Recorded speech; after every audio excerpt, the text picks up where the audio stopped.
ബഖീൻ മണ്ണേ വിളിക്കുമോ എന്നെ, തിരുനബിയുടെ ചാരത്ത് ചേരുവാൻ കൊതിയായി. സ്വഹാബത്തുറങ്ങും പുണ്യമാം തീരം ഒരു നോക്കു കാണുവാൻ കരയുന്നു കൽബ്.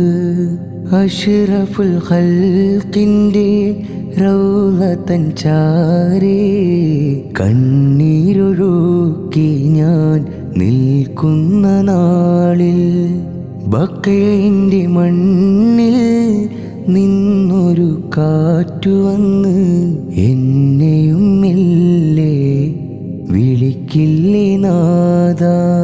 ബഖീൻ മണ്ണേ വിളിക്കുമോ എന്നെ, തിരുനബിയുടെ ചാരത്ത് ചേരുവാൻ കൊതിയായി.